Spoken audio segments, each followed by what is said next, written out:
Okay, by now you should have taken your quiz on the previous lesson we had last week. We're going to start continuing talking about lies in the textbooks, things that have been proven wrong a long time ago that are still taught to the kids every week all across the world. It's not just America. I collect textbooks. I've got them from other countries, and every time I go, I've been to 26 countries. I look in their textbooks. They still teach the same things. This is a universal problem, or at least a worldwide problem. They're teaching the kids the horse used to have 4 toes, and it slowly evolved into a one-toed horse. This whole story was made up in 1874. Let's review a couple of dates here. Back in 1859, Darwin's book was written. 1859. Darwin predicted, "We will find evidence for my theory." The theory, of course, says that all life forms have a common ancestor. He said this in 1859, and most scientists at this time rejected it. They said, this is a stupid idea, this is a dumb theory. A few preachers, liberal preachers, who at the same time, there was quite a bit of discussion going on about the accuracy of the Bible, and especially in Germany, they were called the higher critics. They were saying, well, the Bible can't be true because, you know, we know the earth is millions of years old. And so they're really attacking the Bible on all sides from during the mid-1800s. The higher critics were. So Darwin's book came out and said, all life forms have a common ancestor. They said, and Darwin said in his book, we should find evidence for my theory. Over the next 15 or 20 years, a lot of people began to manufacture evidence. What's one of the ones we talked about in the last class about one of the things they document, or in the last CSE 102, things 1869, a professor made up some evidence and was later proven wrong. Who remembers that one? He said, we can prove all animals have a common ancestor because as they're developing inside the mother, they have gill slits. Ernst Haeckel, correct. Made that up in 1869. 1874, it was proven wrong. Still in textbooks today, used in our county.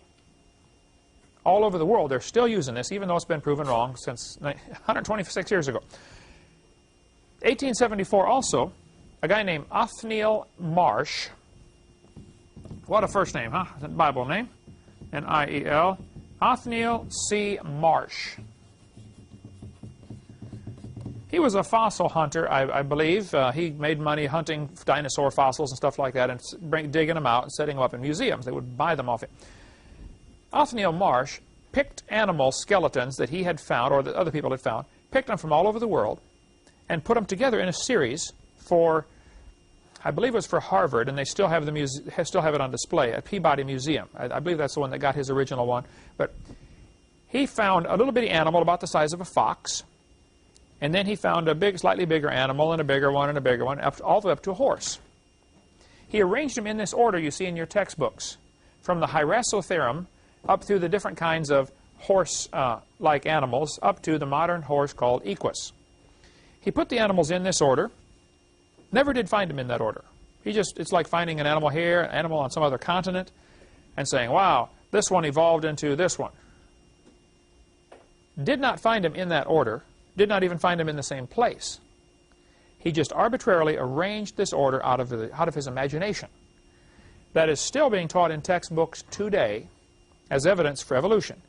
What he did not tell the folks, and I think they should have, is that this is not scientific. This is just pure theoretical, that we have this belief. It's interesting to note, the so-called ancient horse, it's a meat-eating animal, has sharp teeth, where horses do not have sharp teeth. This little bitty animal has 18 pairs of ribs. The next one in his series has only 15 pairs of ribs.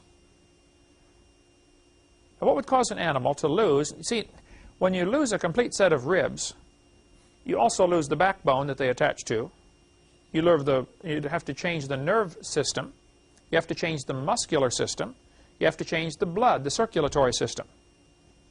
It's a major change. If I wanted you to change your car from running on 4 wheels to running on 3 wheels, what all would you have to change? A lot of stuff, right? The braking system, the steering system, the balance of the car. I mean, it's a major overhaul. And yet they're teaching this stuff, not only that it happened, but that it happened by chance. It wasn't designed, it just happened. Then the next so-called ancient horse had 19 pairs of ribs. So now you have another major serious problem. How are you going to get all this new nervous system, new muscular system? How's this animal going to survive? What about coordination? What about reproduction? Who's this 19-paired rib horse going to mate with? You got to have a male and a female evolve at the same time, in the same place. It's a big world, you know. And they got to find each other. You have a real serious problem. Now, I don't care if somebody wants to believe this, but that's not science, that's religion. Then it goes back to 18 pairs of ribs for the modern horse today. So, it's just baloney. But it's every textbook I've seen in countries around the world. Here's a textbook from Ireland telling the kids we've got evidence from evolution.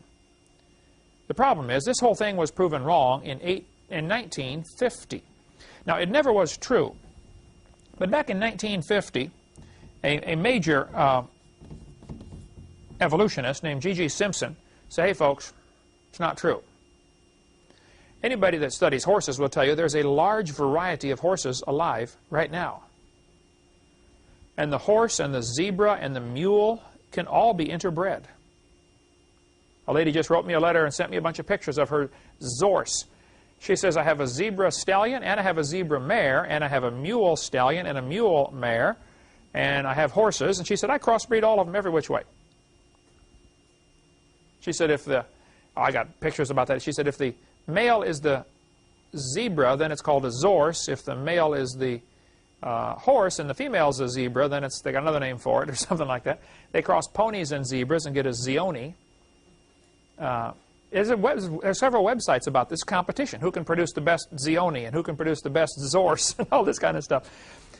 Back in this biology textbook, they said the other examples, including the much repeated gradual evolution of the modern horse, has not held up under close examination. What are they saying here? In other words, it's not true. All right?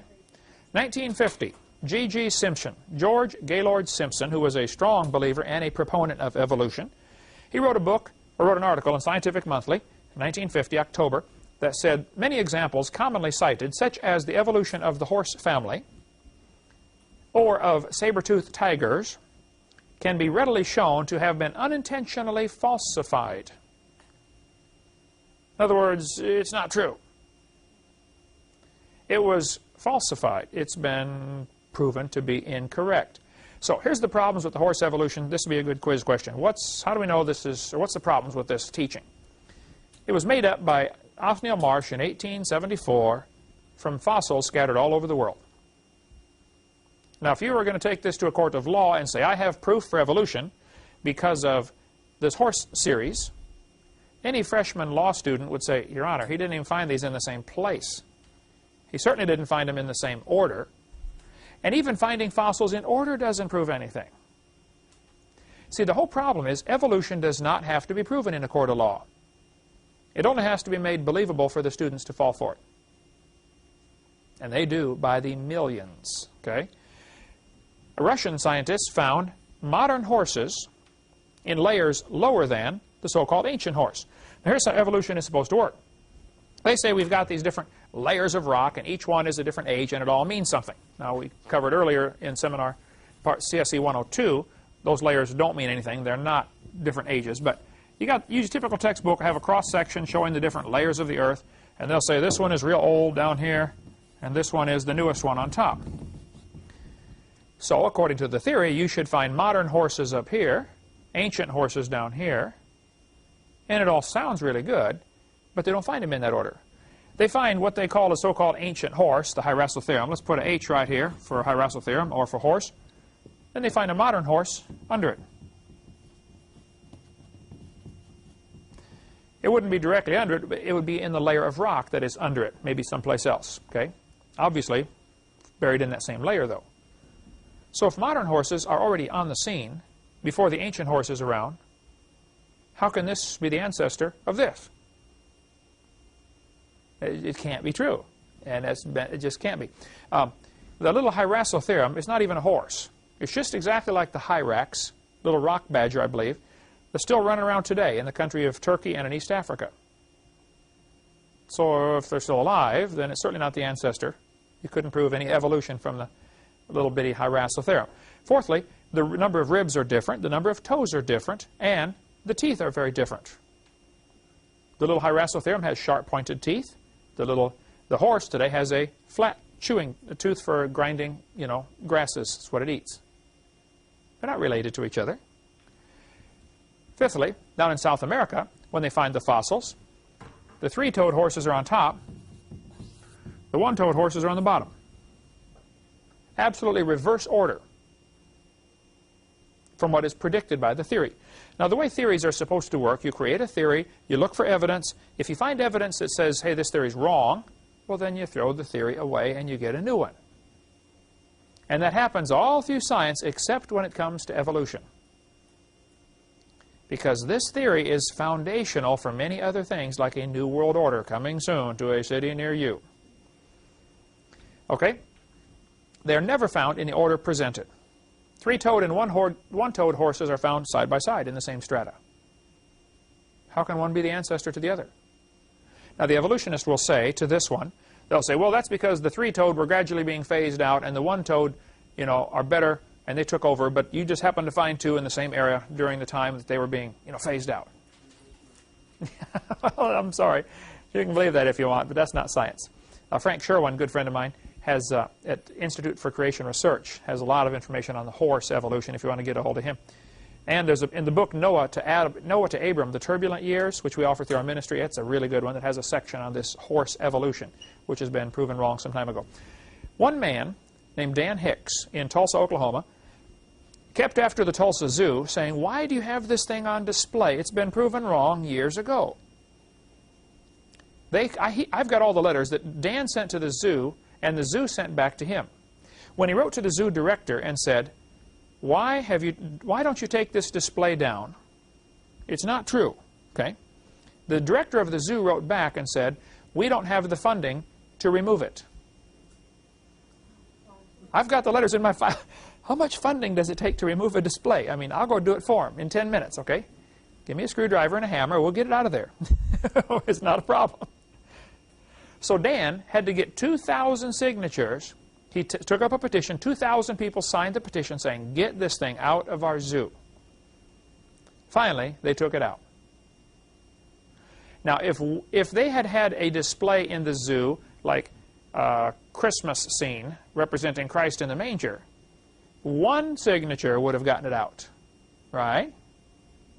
One person would complain about singing some Christmas song in a public school, and they'll take it out. Here you get 2,000 people complain before they finally reluctantly remove the display. But I was up at Peabody Museum. I've been there many times. Every time I go to the Connecticut area, I stop in the Peabody just to keep my blood boiling, because they still have the horse evolution on display there. New Haven, Connecticut. Yeah. Did I say Connecticut, right? When I get it? Boston. Okay, yeah, it's in Connecticut, yeah. When I stood there by that display, hundreds of kids came through. School group after school group. I mean, all day long, there's groups of parents and teachers bringing their kids through these museums. Never one word was said about this being wrong. Now, it's never been true, but it was demonstrated to be wrong 50 years ago. How many kids have been brainwashed by seeing this? See, the average student in school, he reads his textbook, and then he goes to a museum, and he sees this stuff on display, and he thinks, wow, it must be true, it's been proven. So, to try to get this stuff out of the textbooks, that's not trying to get the Bible in. I just want this out. I just spent the last half hour talking to one of the Arkansas representatives from the state of Arkansas in Little Rock. He's a representative there. He was at the seminar I did a couple weeks ago in Springdale, Arkansas.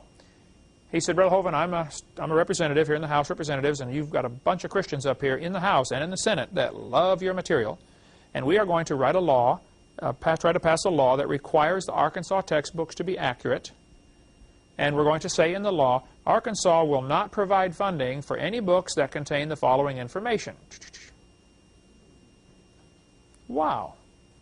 About time. Every state ought to do that, you know. I said, you send me your textbooks, I'll go through them with a fine-tooth comb, and I'll tell you what needs to be removed. There's an excellent book, if you want all of the documentation on this type of stuff, written just 1999, Icons of Evolution. It's only available in hardback, so it's kind of expensive, but It is really tremendous. He goes through 15 different chapters. Each chapter, one whole chapter about the horse evolution. One whole chapter about the gill slits, you know. If you want to document where things have been proven wrong, this guy has done a marvelous job. And I don't know if he's a creationist or an evolutionist. Doesn't matter. He's a researcher, okay? You can get it through our ministry, through our bookstore out here. What they'll do, though, for the textbooks, they will arrange some animals in order, like this one. Shows, you know, the one bigger animal on top and a smaller animal on the bottom. Now, what's that do psychologically for the student who sees this? He thinks, wow, this is proof. Putting pictures on a page in a book is not evidence. It's evidence you have a good imagination. This is brainwashing, folks. First of all, they don't find animals in the order that they predict. And even if you do find an animal buried on top of another animal, that doesn't prove they're related. Doesn't prove anything. Look, if I get buried on top of a hamster, does that prove he's my grandpa? You don't need to be a rocket scientist to figure this out. It doesn't prove a thing. So just because you find fossil A here and fossil B here and fossil C here, so you found 3 bones in the dirt. That's all you found. You don't know any relationship.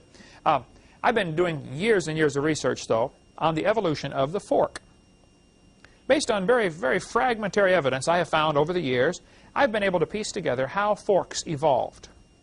I want you to know, folks, I put a lot of research into this, all non-taxpayer funded. This was just privately, on a private grant from my wife.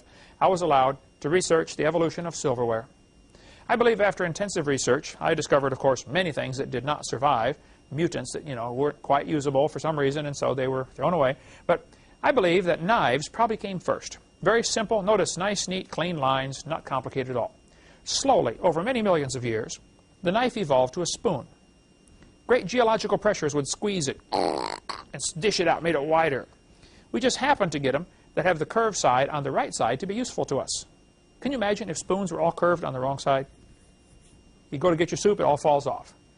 Boy, it's a good thing evolution was so good to us, it made the curved side on the top instead of on the bottom.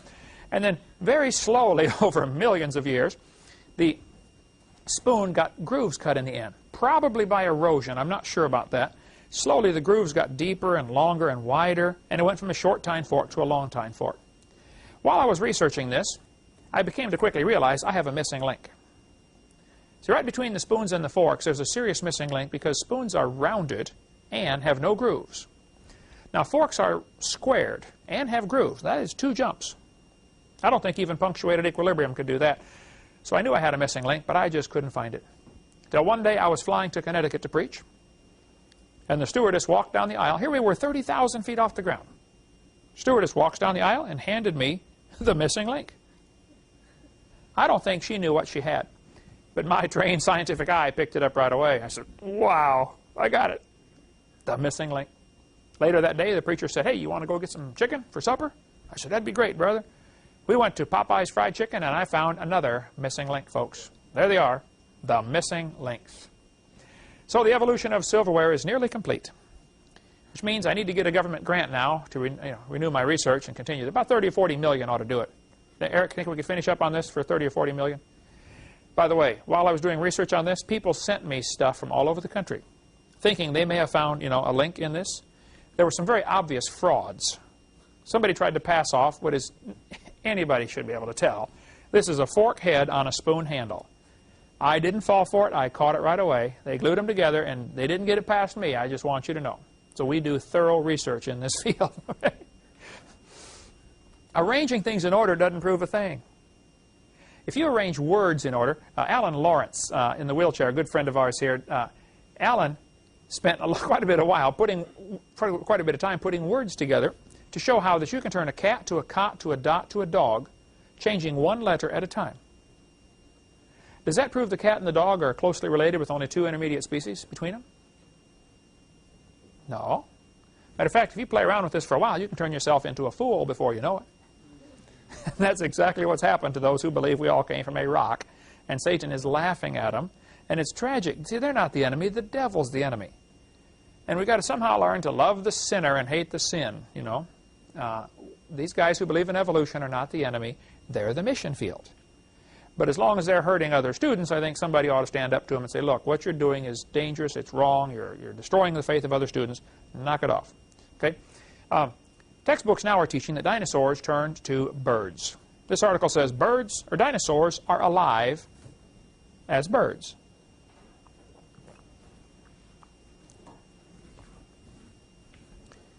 Well, I'm sorry, that is just simply a lie that has been proven wrong some time ago. That is ridiculous, of course, to change a dinosaur to a bird. Back in October '99, articles came out all over the papers, all over the world, saying that we have another missing link. We have proven evolution. We found a missing link between birds and dinosaurs. National Geographic, October '99. Proof, breaking news, the missing link. We found it, folks. January 2000. Oops, sorry, it was a fake. They were fooled. Somebody had created this fossil. I guess they realized, you know, there's only been a few of these Archaeopteryx fossils found, and they're selling, if you could buy one, for millions of dollars. So all one guy would have to do is take 5 years out of his life and very carefully construct a fraud fossil. And he could make a bunch of money. Retire, him and the whole family retire for life. They had a deal in the paper a couple months ago about this fossil that's been on display for years in this museum. They're so proud of it. It's over 100 years it was on display. Then the plaster started falling off. They realized the whole thing had been faked. 100 years ago. It lasted 100 years before it fell apart, so I'm sure the guy spent his money and retired a long time ago. Okay. See, some people are so anxious to believe this theory, they will not look critically at the evidence that's presented. Now, they will look critically at stuff for creation, but they don't look critically at stuff for their own theory. The skeptics groups all over the country have this problem. They are so blinded, they won't even look at. They say, oh, I'm a skeptic. Well, I will ask them, are you skeptical of evolution? No, no, no, I'm only skeptical of creation. Okay, well, then you're not a skeptic. Okay, you're biased.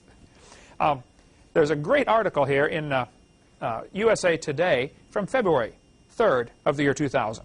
Let's just read this here, because we got to. Those that are taking this course want to get all the details. Here's the details on proving that this thing was proven not true. Okay, from the remote, however you pronounce that, province in China, an unusual dinosaur fossil has made a mysterious journey from the hands of Chinese smugglers to the polished halls of the National Geographic Society in Washington.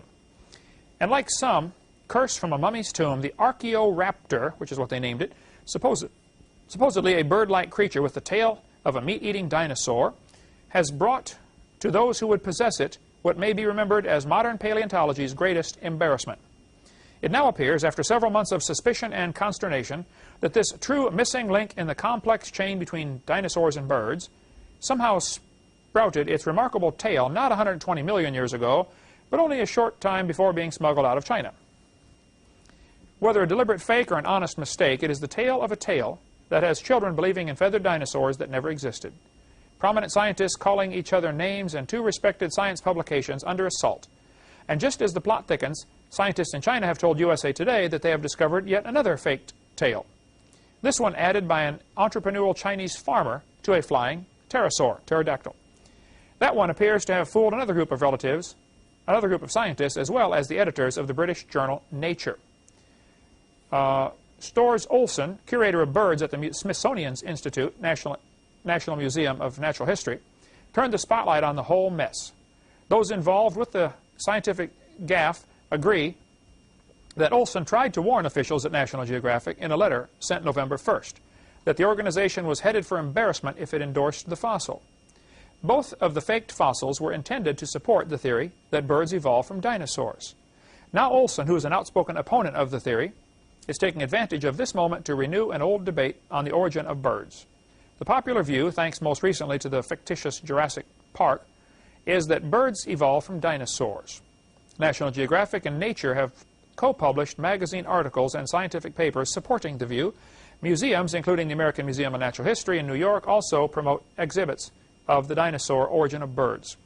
But Olson and a group of academic ornithologists, a person who studies birds, have been arguing, often bitterly for years, that birds evolved independently of dinosaurs.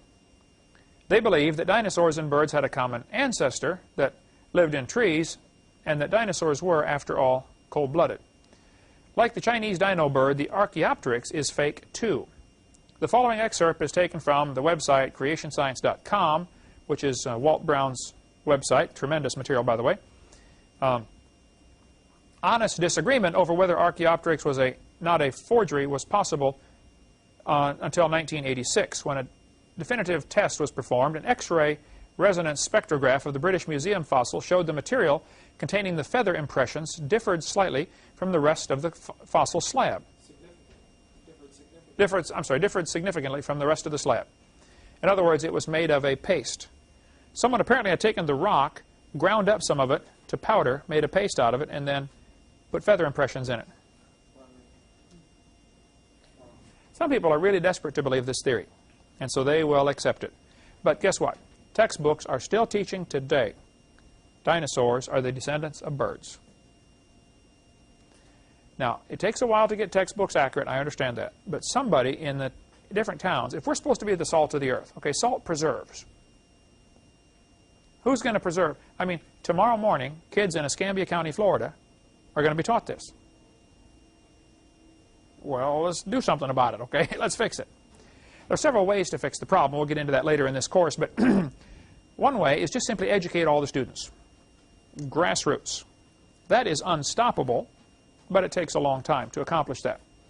The other way is to educate all the teachers. Just get all the teachers where they don't believe in this theory. The third and more complicated and much slower way, and probably least likely to succeed way, is to pass laws, try to attack the Capitol, and say, look, get this stuff out of the books. And I think we should work on all three fronts on that one. But telling kids that dinosaurs turn to birds is ridiculous. Look, in case you don't know, you don't just put a few feathers on a dinosaur and say, let's go, man, try it, it won't hurt too bad. Okay, it's not quite that simple. Dinosaurs are very, very different from birds.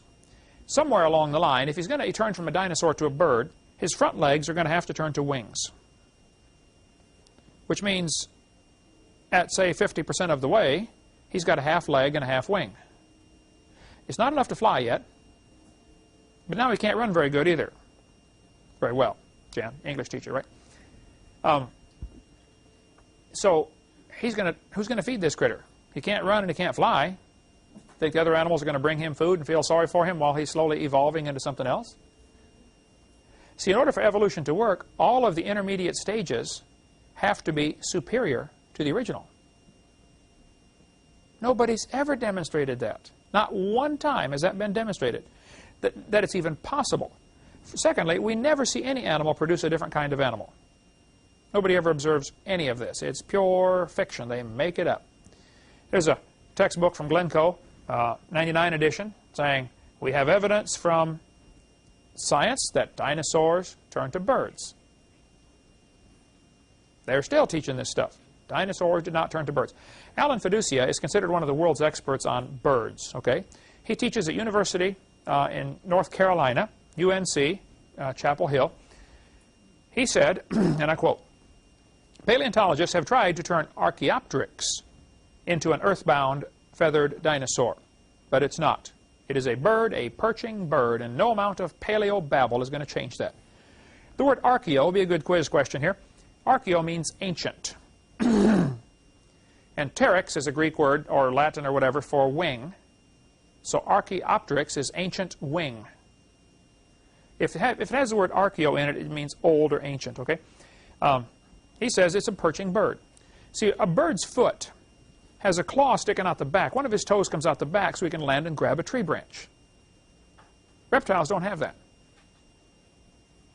So just the toe structure would have to radically change to go from a walking foot to a grasping foot. Not too many birds do a lot of both, okay? They either nest in trees a lot or they walk on the ground a lot.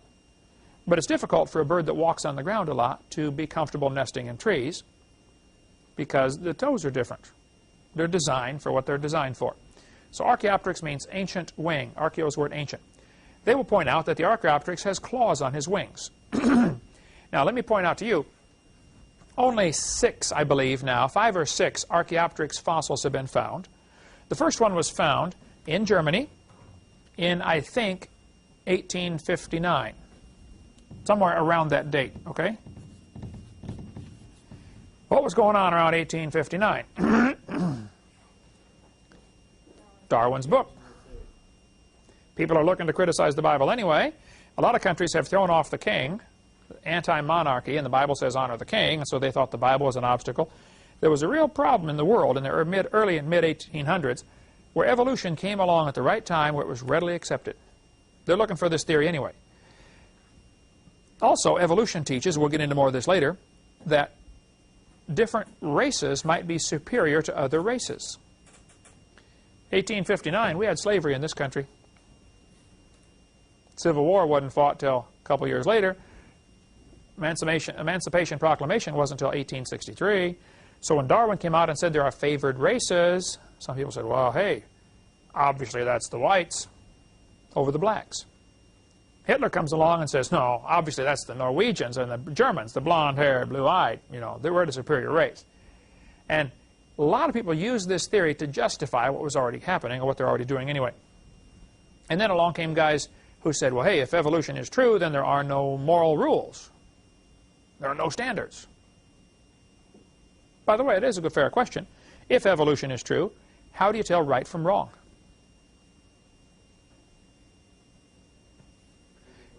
Yeah, you don't ask the question, what's right and what's wrong. You ask, first of all, how do you tell what's right and wrong?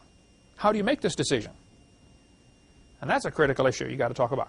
Now, there are quite a few birds today that have claws on their wings. At least 12 birds right now have claws on their wings. This fellow says, Stahl adds that some ornithologists call the Hoatzin. A Hoatzin is a bird that lives in South America. They call it the stink bird because it smells so bad. I guess that's how it repels predators, okay? It just, who'd want to eat it? You know, you get close, I'm hungry, but no thanks, you know. The Hoatzin does not fly long distances, okay? It's a poor flyer, but it can fly just fine. It's a poor flyer because it has a shallow breastbone.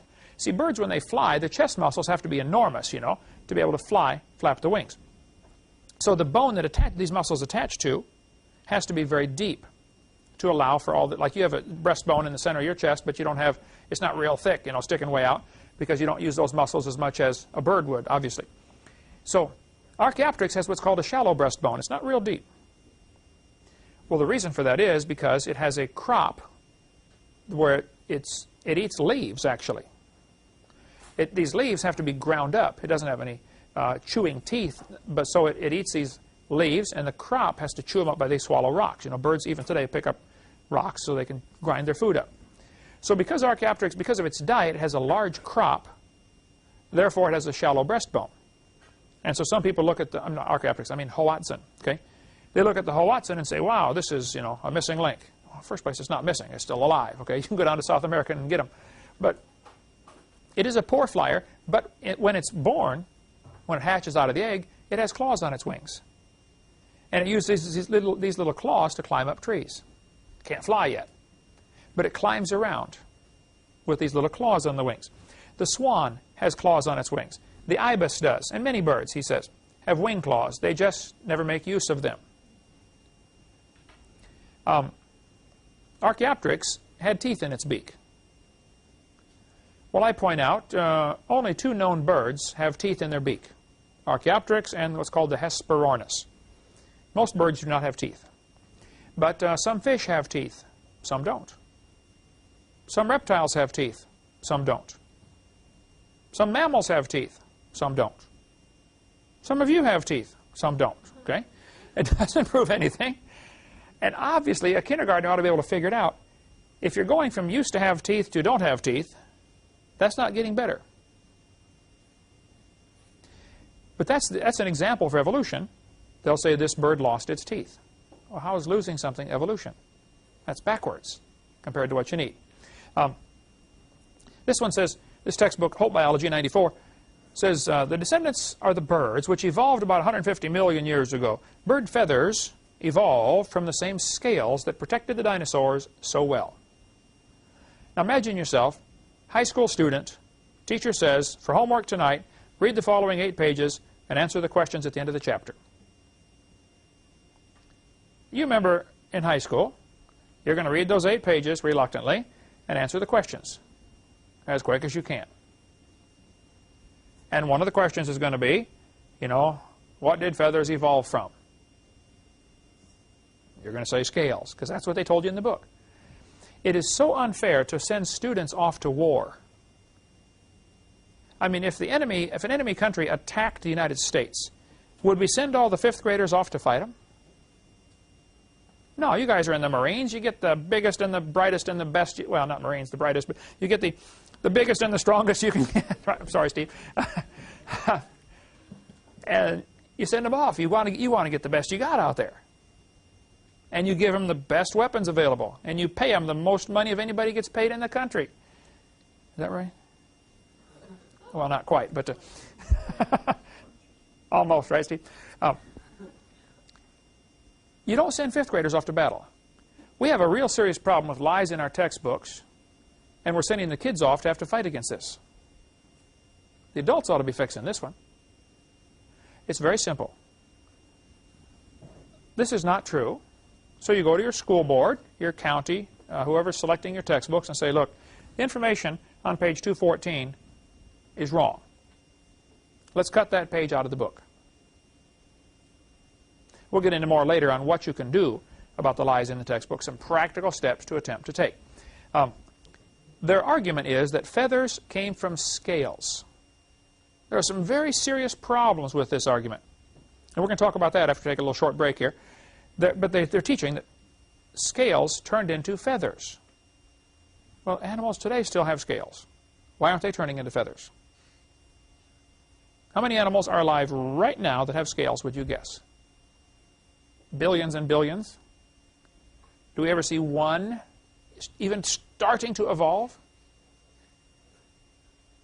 It's so ridiculous. The Bible says God sends them strong delusion. I can't think of anybody being more deluded than somebody believing we came from a rock over billions of years. They are deluded. And I feel sorry for them. The devil has blinded them. You know, we want to try to win them to the Lord. All right, let's talk about this scales and feathers. The argument is they have to be related because they're both made from the same material. Feathers are made out of a protein called keratin. Scales are made out of the same protein. So are fingernails. So is hair. What does that prove? Nothing. Okay? This floor is made out of wood. So is the roof. So are the walls. Does that prove that one evolved from the other? No. It proved the guy who built this room, me, chose a common material to do different things. This one we're walking on, and this one is keeping the rain off of us. And this one is keeping the wind out. Okay? You used a common material for different functions. Wood can be used to build a boat. It can be used to build a fire. It can be used for all sorts of things, okay? So the argument is, because they're both made from keratin, therefore, that proves one evolved from the other. Now again, if this had to be taken to a court of law, it'd be laughed at. But it never is, okay? And it needs to be. Protein keratin, K-E-R-A-T-I-N. By the way, somebody sent me a slide years ago that I used in my seminar about this when before I was using PowerPoint, I was using slides. Other people would make slides for me and send them to me.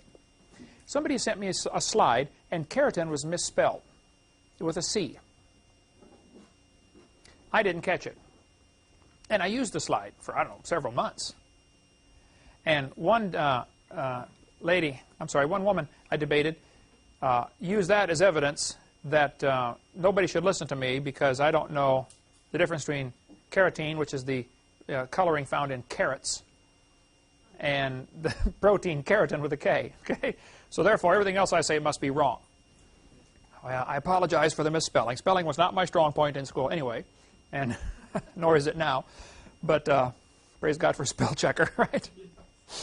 But even still, that's ridiculous, okay? I apologize for getting the wrong spelling, but I do know what I'm talking about. Yes, they're both made of keratin, but that doesn't prove any relationship. Battleships and forks are both made from the same metal. Aren't they? See, that proves they both evolved from a tin can 18 million years ago. That's the type of logic they're using here. Actually, scales and feathers develop from different genes on the chromosome. This DNA strand, this chromosome strand, each of the rungs across that ladder is called a gene. Those different genes do different things, okay? A certain section of the gene code tells the reptile to make scales, which is actually just a folded, hard part of skin, okay? The feathers come from a different section of the chromosome. It doesn't come from the corresponding section of the chromosome on the bird like it does on the reptile. At the morphological level, studying this thing scientifically, feathers are traditionally considered homologous with reptilian scales. However, in development, that means as they develop, the genes that code for the feather and the scale are coming from a different part. In morphogenesis, in gene structure, in protein shape and sequence, the filament formation and structure, feathers are different. They're different in every way from a scale. Clearly, feathers provide a unique and outstanding example of an evolutionary novelty. The guy gets a little bit of it, but he don't get it, does he? He still thinks it's evidence for evolution. But he says they couldn't come from scales, that's for sure. Another serious problem you have trying to teach that reptiles turn to birds is the lungs are different.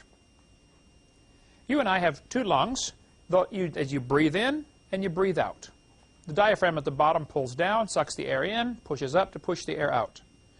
Birds have a very different type of lung because flying takes an enormous amount of oxygen.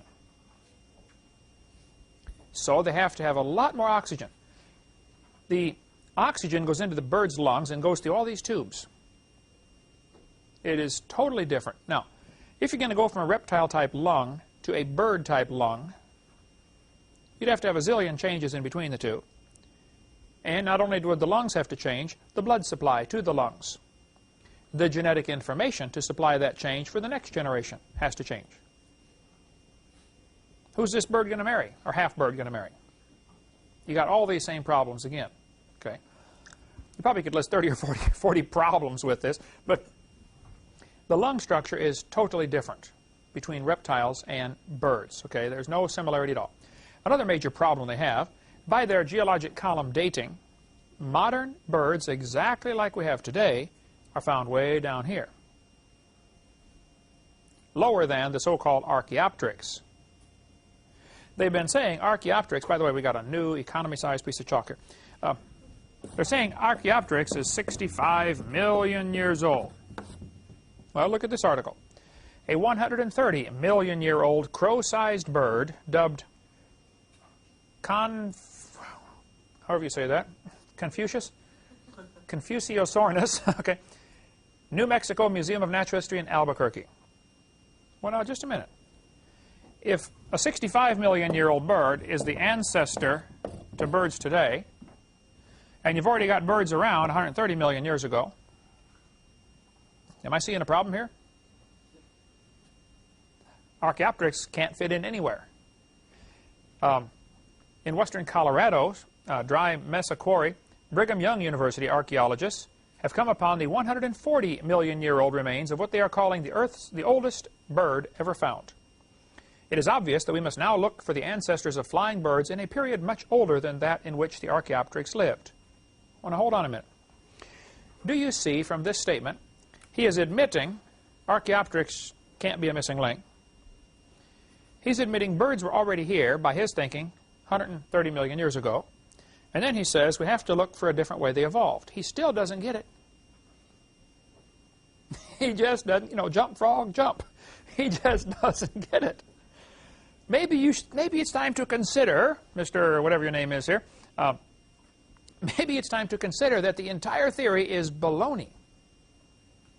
When the guys came back from Africa and said, you know, folks, we have strong evidence that some dinosaurs are still alive. And then he said, it's amazing they survived for 70 million years. Still doesn't get it. The whole geologic column is baloney. That's the problem. Here's another one. The remains of a bird which lived between 142 and 137 million years ago, recently found in China. The discovery made by fossil hunting farmer announced by a Chinese-American team of scientists, including Alan Fiducia from UNC and Larry Martin from University of Kansas, provide the oldest evidence of a beaked bird on Earth yet found. The Chinese bird, claim its discoverers, probably lived at the Jurassic-Cretaceous boundary prior to the arrival of these other ones, and could not possibly have descended from them. My point is, even evolutionists are admitting birds were around, by their twisted geologic thinking, before Archaeopteryx. So why do textbooks still teach the kids tomorrow in our county that Archaeopteryx is a missing link? That ought to be removed. You can document it's not true. Jurassic bird challenges origin theories from GeoTimes, 1996. This guy says, there are plenty of other reasons to refute the dinosaur-bird connection, says Fiducia. How do you derive birds from a heavy, earthbound, bipedal reptile that has a deep body, a heavy balancing tail, and 4 shortened forelimbs? Biophysically, it's impossible. Here's the problems that I see. The lungs are totally different. Modern birds are found in layers lower than dinosaurs. I mean, according to them, dinosaurs died out 65 million years ago. Yet they're saying we've got birds 130 million years old, 140 million. How can dinosaurs turn to birds when birds are there before dinosaurs were even gone? Scales and feathers attach to the body very differently, and they develop from different genes on the chromosomes.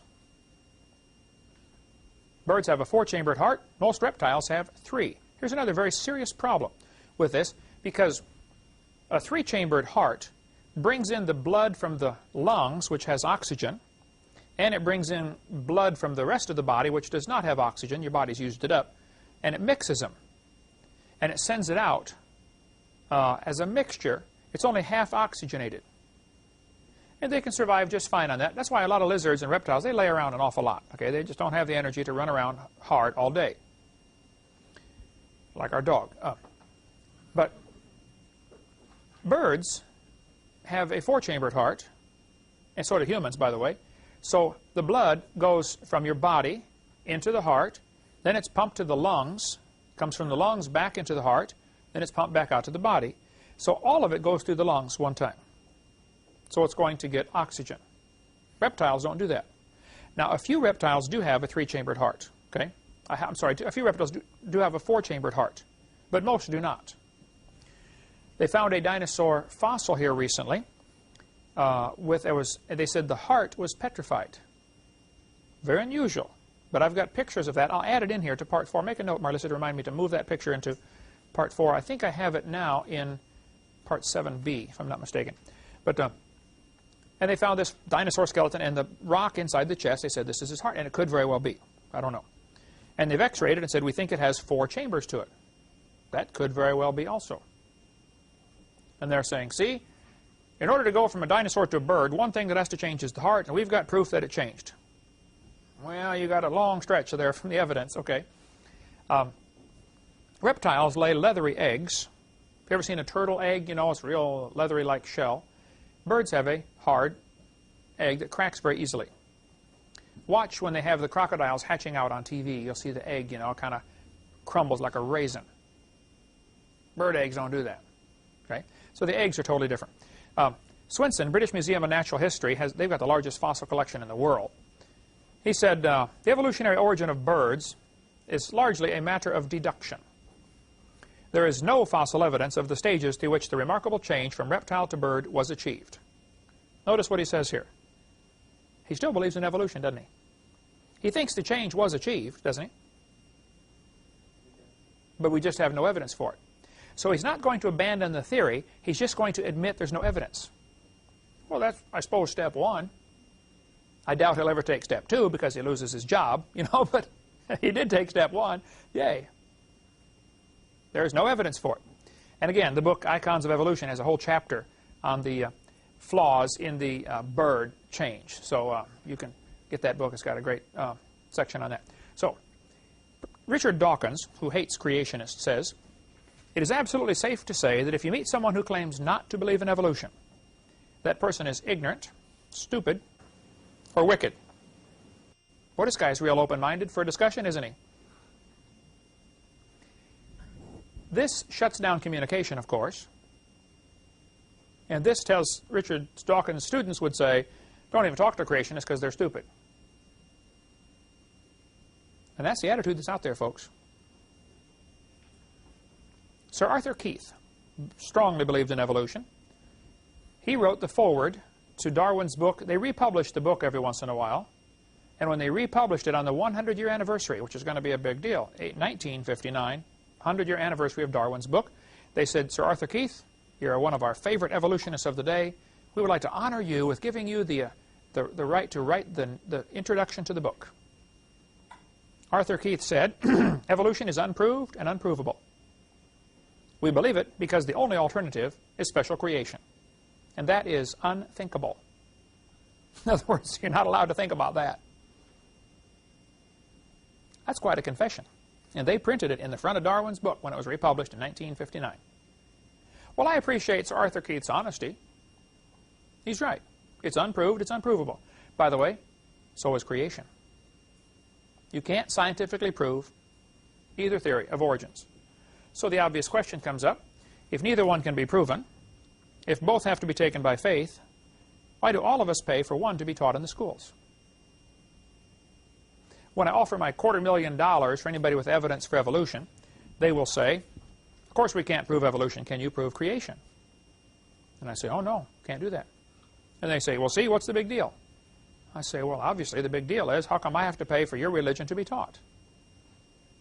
And thinking evolutionists are totally stumped by that. It finally dawns on them, wow, he's right. Look, if you believe in evolution, that's fine. You have a right to do that. If you want to believe you came from a rock, that's perfectly fine. I don't care what you believe.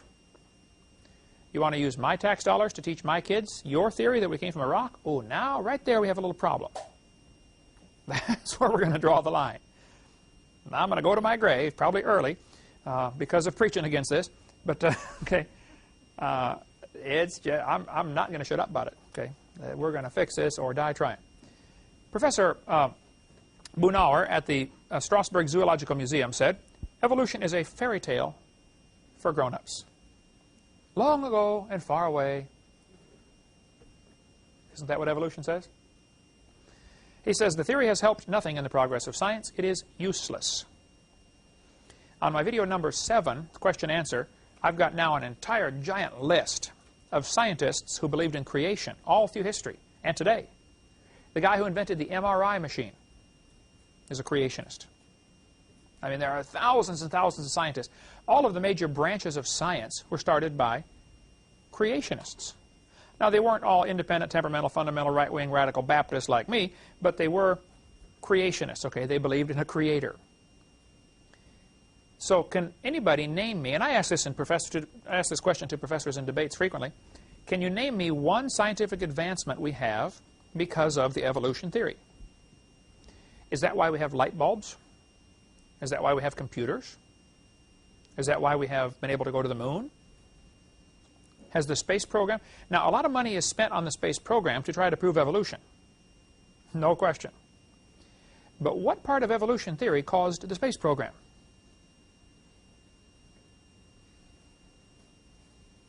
He's right. The theory is useless. Even if it's true, it's useless.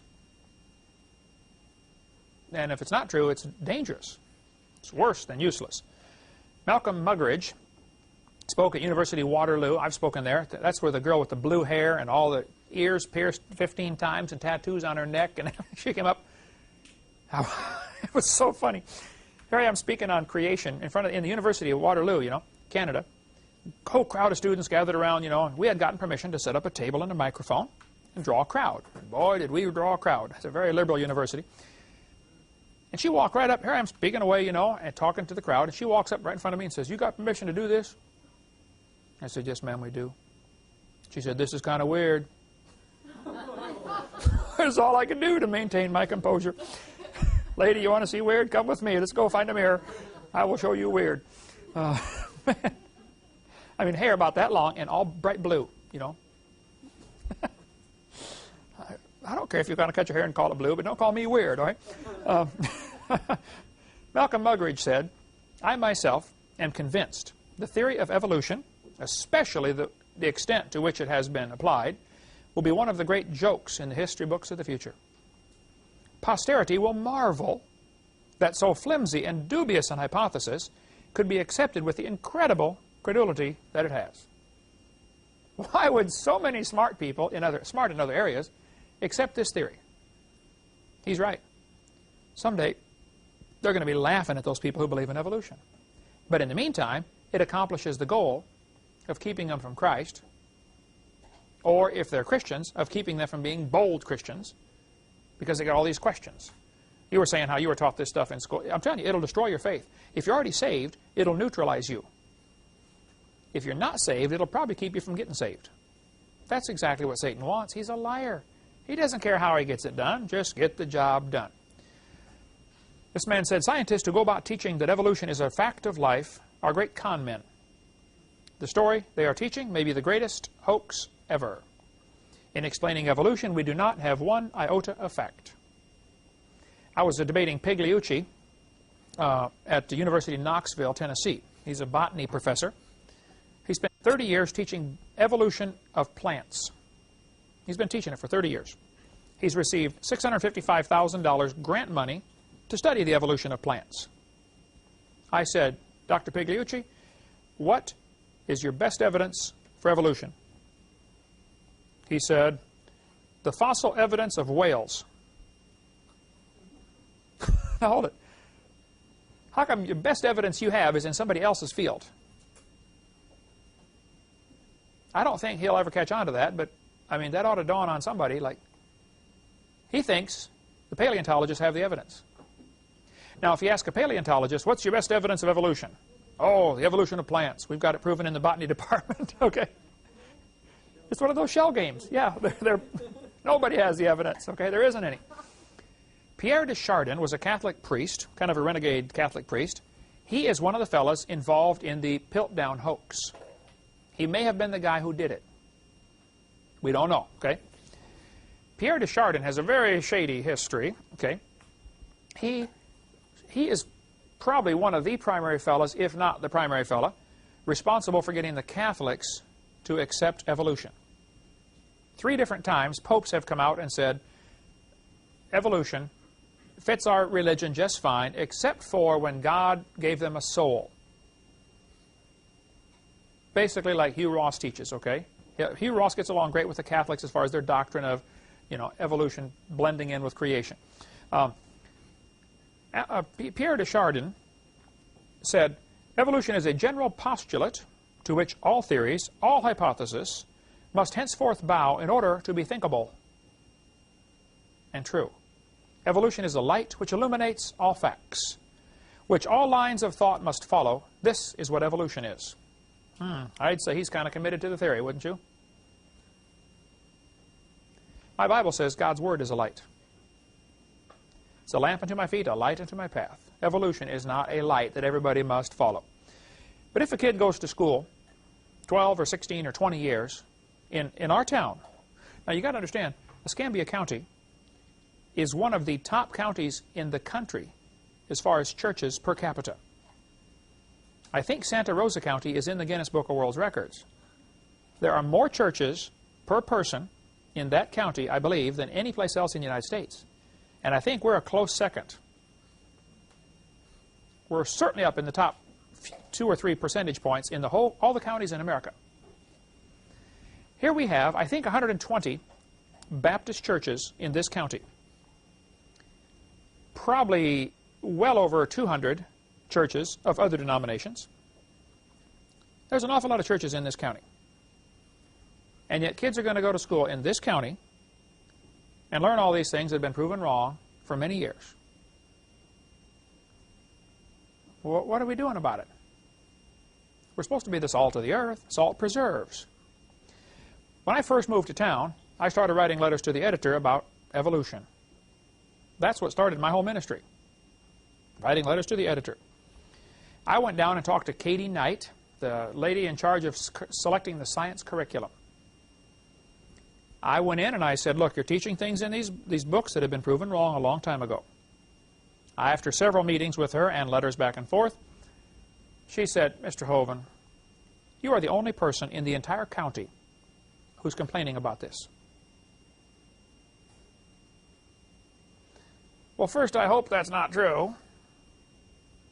But if it is true, that's a sad commentary on Christians. We got a lot of Christians are more worried about who wins some dumb Super Bowl game than what the kids are going to be taught tomorrow that's going to affect their life possibly forever. Certainly for this life it's going to affect them. And it has cost, you know, all three of my kids are in the room here tonight. You know, when we started this ministry 12 years ago, it's cost you three. Dad was gone a lot. I'm still gone a lot. I take this battle seriously. It's been a sacrifice for my family. It's been a sacrifice for me personally. This is a war, folks. You guys in the Marines are willing to go off to war, leave your family, possibly get killed. Praise God. I'm glad you're out there defending my freedoms. Well, I'm out there defending your freedoms on this creation evolution topic. We need some more people doing that. Salt preserves. Our job is to preserve from corruption. We're not doing it. Salt also irritates. If nobody's irritated at you, you're probably not a very good Christian. You can pretty much tell how good a Christian somebody is by how many people hate him. You know, everybody says, oh, you should love, love, love. Yeah, I do. If you love God, people will hate you. If nobody hates you, then you don't love God very well, do you? So why do people believe in this theory anyway? Why would anybody believe we came from a rock? Well, some people believe it because that's all they've ever been taught. When I spoke in the university in Chernovsy, Ukraine, they had 30 professors. Are you from Chernovsy? You're from Russia, not Ukraine, right? Okay. You're from Chernovsy? Okay. When I was in your town in Ukraine, I spoke at the university. 30 professors came, sat in the room. I spoke for 2 hours.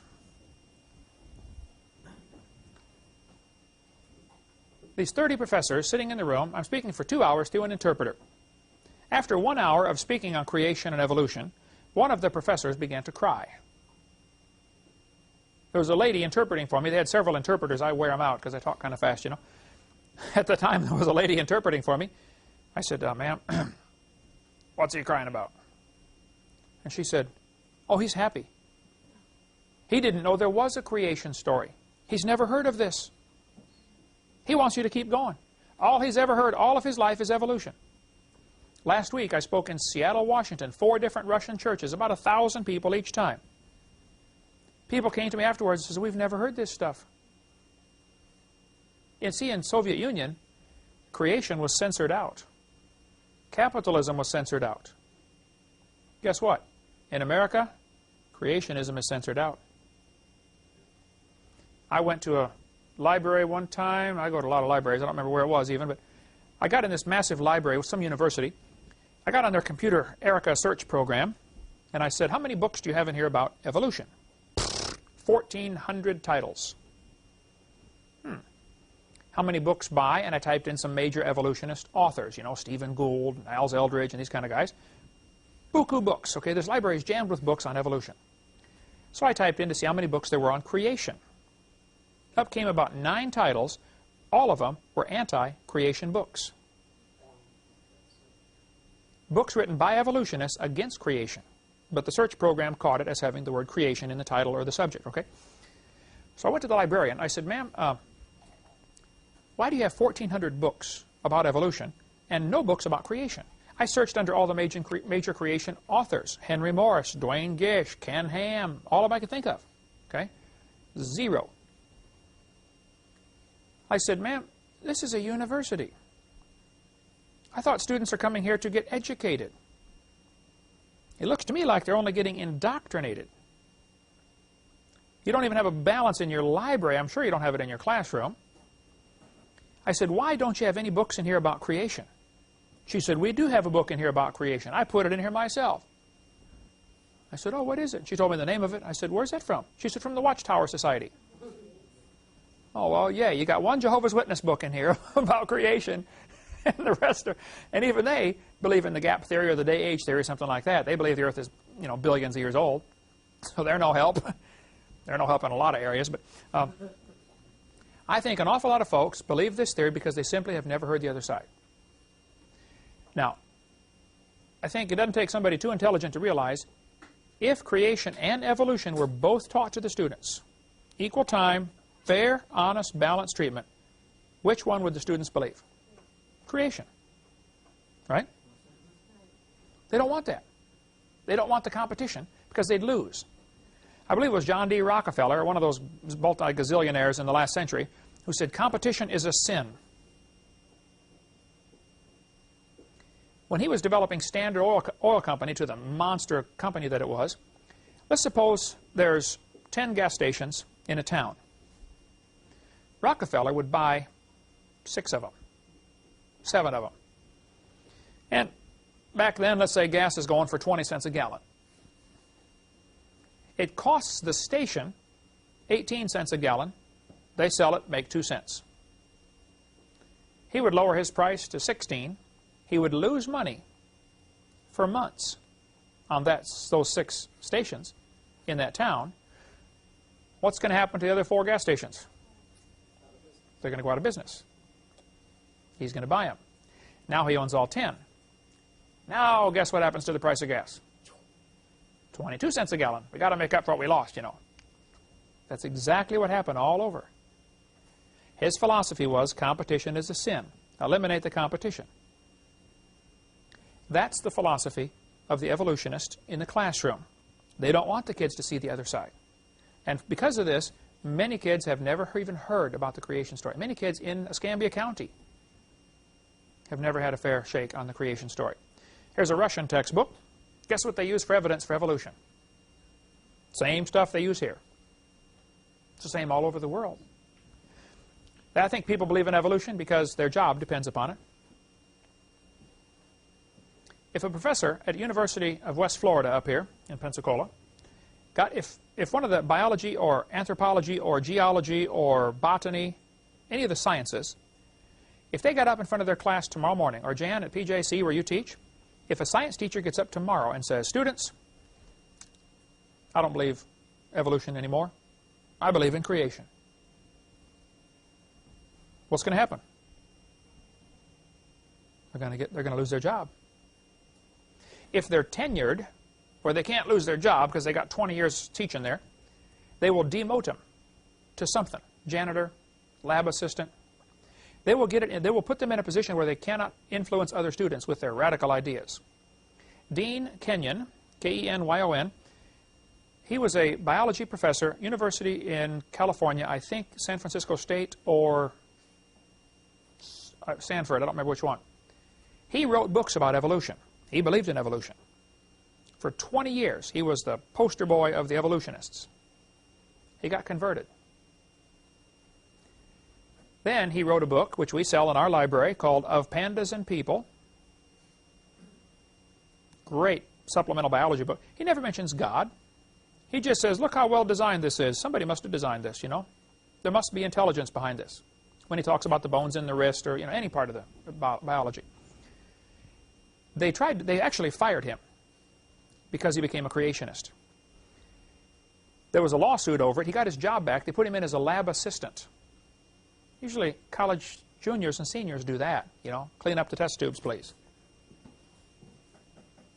They tried everything to keep that guy, get him out of there. If he had not been tenured with 20 years, you know, tenured, they can't fire him, he'd have been out the door. When we get to part 7, I've been collecting for years now a list of people who have lost their jobs because they became creationists. That's the reason. And we'll get into more of that probably by the time we get to CSE 1020 at the time we're going here, or at the rate we're going here. Okay, but we'll get there eventually. Some people honestly like this theory because they hope there's no God. Evolution is the only way to explain why are we here without bringing God into the equation. I mean, how did we get here? The 4 great questions of life. Who are we? Why are we here? Where are we going when we die? Those questions can only be answered with either somebody made us or we made ourselves. And a lot of people really like evolution because it removes God from the equation and they get to be God. Some people believe in evolution because they have social, political reasons. Evolution is the foundation for communism, socialism, Marxism, Nazism. We'll get into all that in a couple of weeks. More on the history of this evolutionary theory.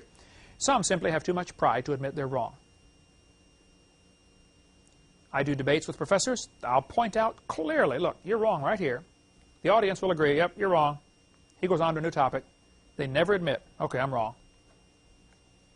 I've never had an opponent in a debate do that. I spent all day today editing the Pigliucci debate number 12 that we're offering now, and that's why it's fresh in my mind. I saw it about 20 times in there, you know. You're wrong. He would never say, yeah, you're right, I'm wrong.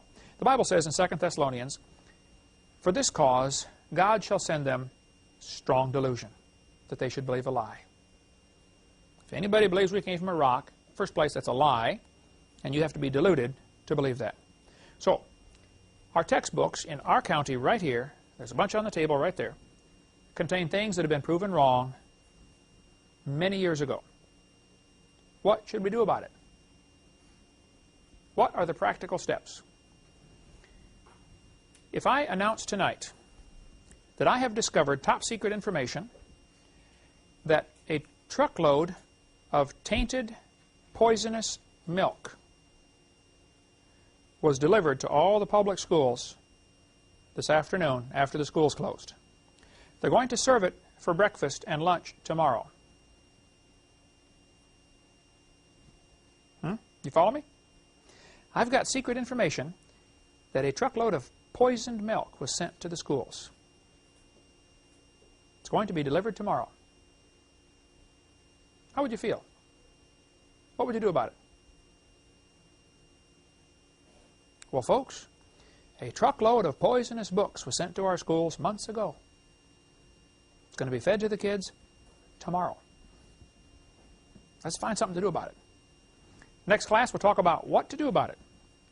Lies in the textbooks, how can we fix it? Let's do something about it. Thank you so much. Dismissed.